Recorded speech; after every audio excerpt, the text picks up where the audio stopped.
I was originally supposed to just edit this video and post it out there, but it felt uninspired.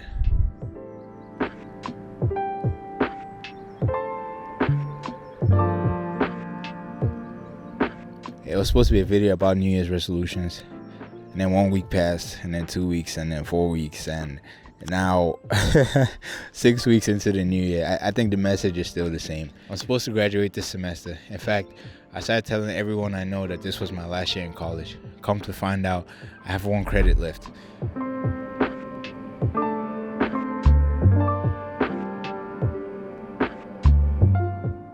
Now, 1 credit doesn't seem like a big deal unless you've been in college for 7 years like me. I see. Now, as teacher and thus assigner of the grades in this class, if I were to be performing said grading right now at this moment, let me tell you that none of you passed. So I can't get a job yet. I can't get married. I feel delayed, and everything seemed so heavy at one point. And all I had left to do was to read. Psalm 12. Because the poor are plundered and the needy groan, I will arise, says the Lord, and place him in the safety for which he longs.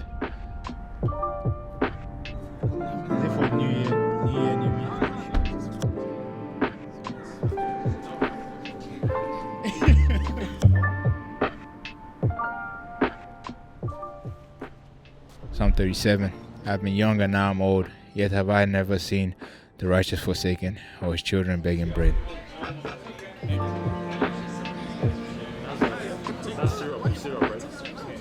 Yeah, and we have like Sunday.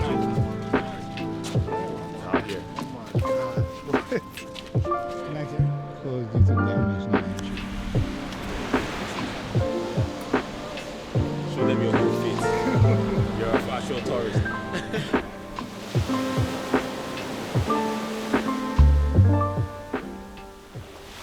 Psalm 103. The Lord has established his thrones in the heavens. His kingdom rules of all.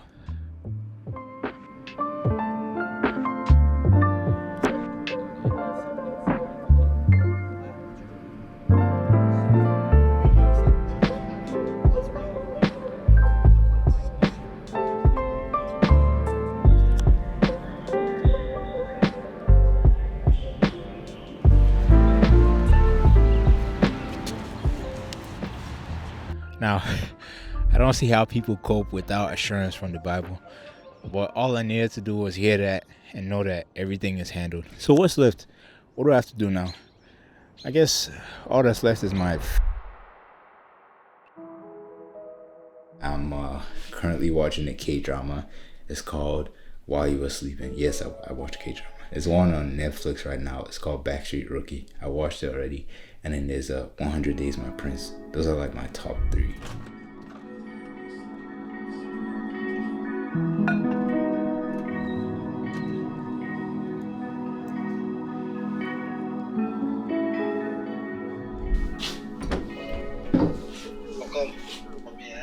Okay.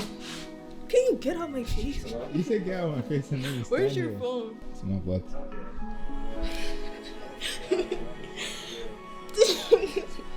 I'm not gonna slap your butt, you creep. Keep that class at 1 a.m. I do 1 p.m.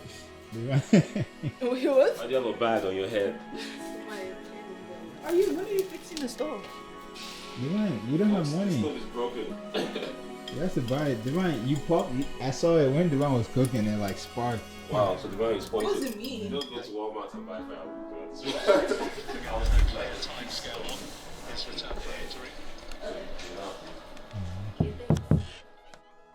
He's vlogging, so look presentable. Oh, I'm pretty sick. Like, what? How's this a red card? You dropped me. Well, how's it? I did slide you, bro. I did You slide. dropped me like a dead body. Bro, I did slide. That's not a red card. Take your time. Take your time. Take your time.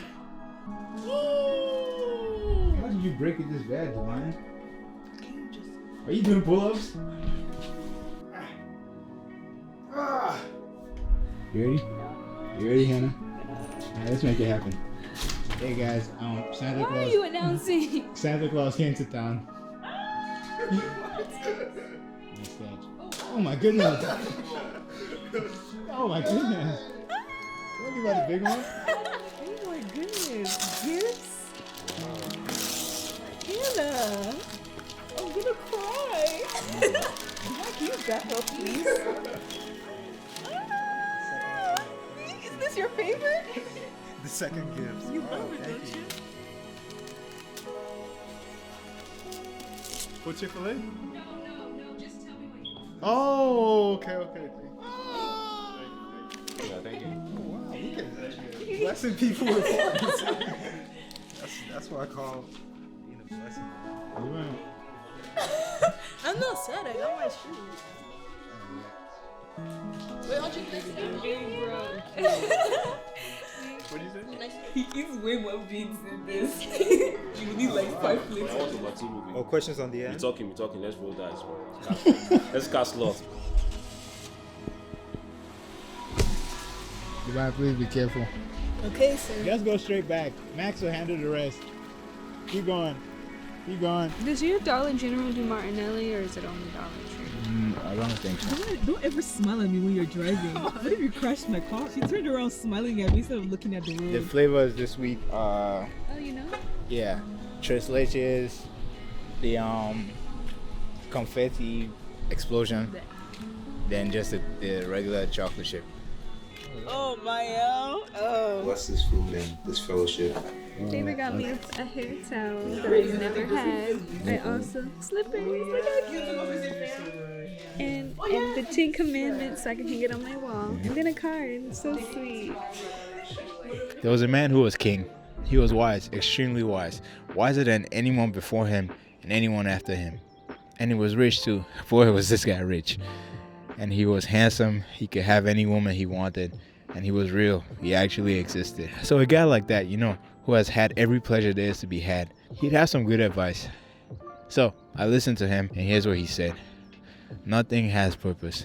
Nothing that ever happens has purpose. I don't want the message to be lost in my attempts to make a captivating video, so let me clarify. When I say nothing has purpose, I mean nothing outside of God has purpose. Take a look at J. Cole, for example. J. Cole is one of the best social commentators in music. He raps about success, his perspective on fame, his problems, and the problems he sees in society. And that's about where it ends. He doesn't provide any solution beyond saying, I wish these people would change. I wish these people would realize what they were doing. And quite honestly, with all due respect, that's kind of like a childish perspective, right? That's hoping that everybody will get on the same page at the same time and do the same thing, moving towards the same goal. That's kind of asking for a utopia, which is really unattainable given reality. In songs like The Climb Back from the Off Season or Change from For Your Eyes Only, Cole paints a vivid picture of human suffering and the human condition. And on his last feature, in the last line of his section, he says something very peculiar. He says, I have a strange type of hunger. The more I eat, the more I get stronger. And really, when you look into the lines, it's showing a sense of unfulfillment. Obviously, he's fulfilled in the sense that he has made it to the top, but it's still something strange about being at the top and not being satisfied that he doesn't understand. That's really the point when I say nothing has purpose. I'm trying to lay down this idea that everybody grapples with, and I'm trying to provide comprehensive solutions, not just stating the problem, but giving practical steps towards a solution. People work very hard while they live on the earth, but in the end, what do they receive in return for their work? Old people die and their children live after them, but the earth continues. It never changes. The sun rises in the morning and it disappears in the evening. Then it rises again the next morning. The wind blows to the south, it blows to the north, it blows in every direction, and then it starts again. All the rivers pour into the sea, but the sea is never full. The waters return to the rivers, and it all happens again. Everything continues in the same way. There's nothing important to talk about. Nothing that we see is ever enough to make us happy. There's always more things that we want to hear.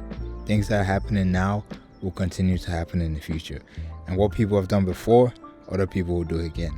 There is nothing truly new under the earth. It sounds like that guy was depressed. What about family? What about all the stuff that we have to enjoy?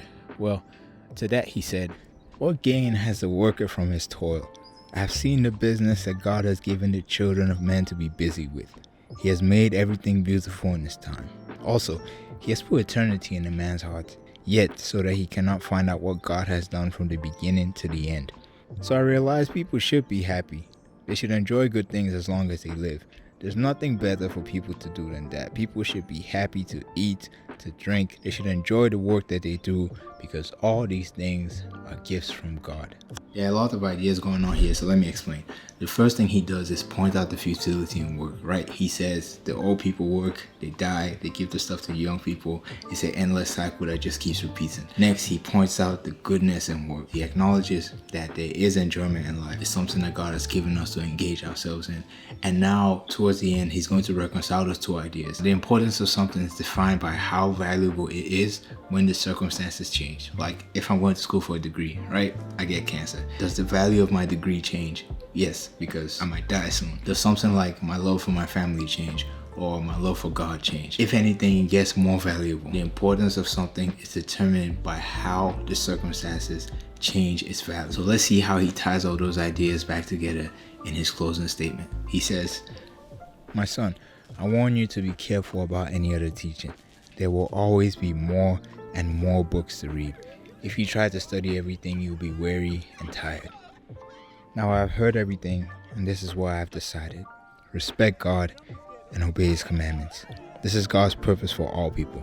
Remember, God will judge everything that we do to see if it's good or bad. He knows even the things we do secretly."